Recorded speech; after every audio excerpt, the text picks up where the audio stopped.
Okay, so our pruning method that we use, we actually prune twice, sometimes 3 times. We come in the winter, which this year was very short and mild, and we cut all of the shoots that have grown from last year. We try to cut everything back down to this wire. Then we come back now after we hope our last frost event, and if Ilka, if you can get a close-up of these, what we do is we leave extra buds on each shoot in case we get a frost. The top buds will die first, which is what has happened here. We had a hard frost the night before last and didn't really know the damage, and you don't really know the damage until some time passes and you see if things come back.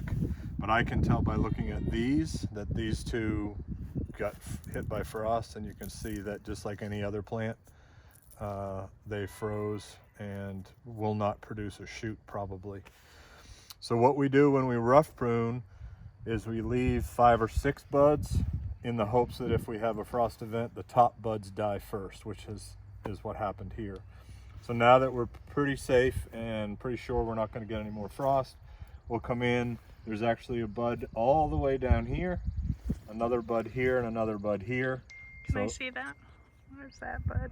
There's one here, and one tucked all the way down underneath there. Can you see that? So what we'll do is we'll take this here. We cut everything on an angle so that if it does rain, the rain will run off of that vine and not sit on top of it, because disease comes in with the rain sometimes, or most of the time. Look at the water pouring out of it. Yes. So you know the buds or the vines are back and the liquid and nutrients are back in, and if you hold it on there, it'll drip for a couple of days until that dries off here and heals. But we can tell that's very, very healthy by the looks of it.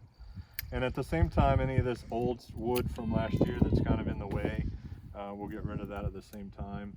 And after you've pruned a few times, it's pretty quick. I'll talk about this real fast.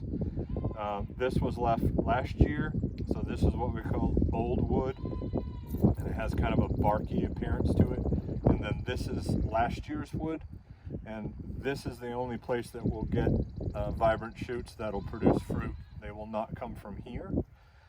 Every year when we prune, we try to prune back as close to this cordon or main growing arm as we can. So last year we were lucky enough to have this shoot come out and produce a shoot. So this year what we're going to do is we're going to get rid of this old piece, because the further up we let these grow, the higher our fruit zone is, and we want our fruit zone to be down here where this is supported. So we'll get rid of that, and then we'll just move on through here and kind of quickly get rid of extra stuff. There's 4 or 5 here that died from the frost. That one, and that one for sure, and probably that one, so I'll get rid of that. And sometimes when we do this, it looks like you're taking it down and there's not going to be anything left. But trust me, those will come back. And what happens if you don't prune every year the same way, you end up with a very crowded fruit zone, and we end up having to drop fruit anyways partway through the season. So this here is what we call an antler, and you can tell why we call it an antler, because this is starting to get a little higher than we want to. I need to have fruit here this year because we kind of space it out. You can see that right back there, if you want to zoom in, there's another bud pushing. That's going to push a new shoot like this for us in here. But I want fruit here, so I'm going to get rid of one of these and we'll keep one of those.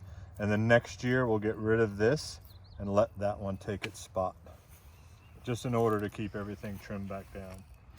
So once you've been pruning for a while, you can kind of go through here pretty quickly. Yes, I've cut off the wrong things at times, and try not to let it bother you too much if you do. But we just want to clean this all up. A lot of times there'll be a basil bud way down in there. That'll probably push, but I'm not going to trust it, so I want to keep one of these up here. And again, we're just cleaning up and kind of moving along. This, again, I got a shoot last year, So these buds will push and they'll produce fruit. So we're going to get rid of this big tall one back here and move on. You can see this is really starting to open up. And with the weather that we're having like today, it's mid-70s. All of these will start to push and produce. We'll move on to the cab section. It's a little different than this because we haven't done that second pruning yet. I'll follow you.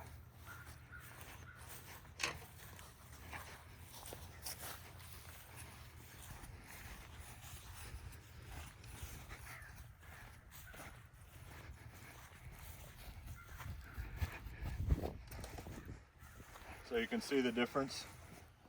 This is pretty rough, and we've taken some of it off, but there's a lot more here to go. This is Cabernet Sauvignon vines. These are going on 8 years old, pretty well established. We did lose some initially to crown gall, which is a disease that we sometimes get. People wonder why I carry this. This is a little disinfectant.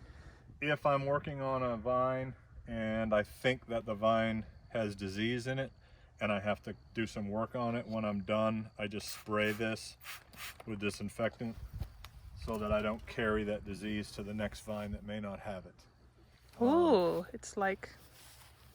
Yes, just like, I won't use that word.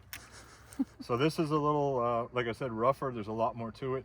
I want to kind of space out my shoots, kind of a hand width. It's not perfect, but I want to get rid of the older, bigger stuff if I can. Once again, trying to prune down close. There's 2 there, maybe 3. What'll happen is when these open and they start to grow their own shoots, we'll come back in and do what's called shoot thinning, and we'll pick the most viable shoot that we have and get rid of the other one, because each one of these buds, like I said, is going to produce a shoot like this. And if we let them all grow, we would have lots of fruit. Fruit quality would not be as good if we have less fruit on the vine. So again, we'll just kind of move along here. Take these down. There's 3 right here, kind of in a big bunch. So I will get rid of the one that's growing sideways. We'll let both of those grow and then come back and pick which one we want to keep. We'll just clean up and get rid of all this stuff. I am one of those picky people that really like my vineyard to look nice. So we're pretty particular about how we do things. So again, here's a good example. I've got 3 shoots here. I only need 1. So I'm going to get rid of these ones that are growing out sideways. We want everything to grow this way.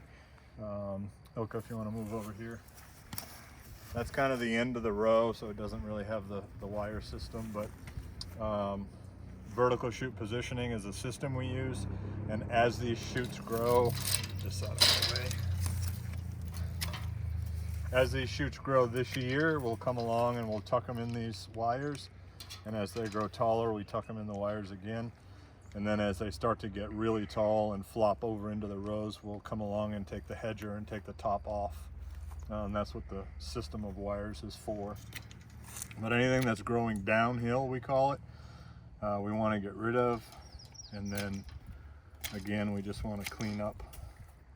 I don't need that because I have one here. Again, nature kind of does it for us, but it's kind of a hand width between. Again, we want to cut everything on an angle to let that water run off. Initially, I did not and still don't let a lot of people prune. If you cut off the wrong thing, we don't get fruit. So this final pruning is pretty particular. Anyone can be taught to do it. We just have to be careful and look at what you're doing and what you're picking to save, because what we do now dictates what's going to happen next year also, as far as what we have for a vine and what we have for viable buds. So that's kind of what we do for our final pruning. And this one is fairly quick, and there's not long shoots that are whipping you in the face as you're pruning, so it's a little bit easier.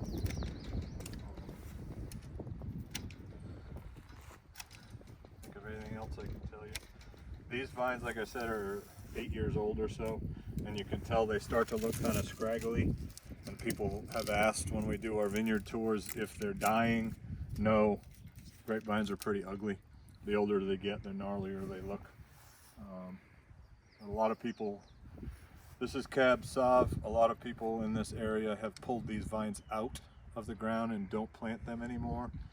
We decided to try to stick with it, and they've done pretty well once they had a couple of years under their belt. And we take very good care of them and stay on top of our spray program. And so far so good. They produce great grapes and we think great wine. Awesome. Thank you.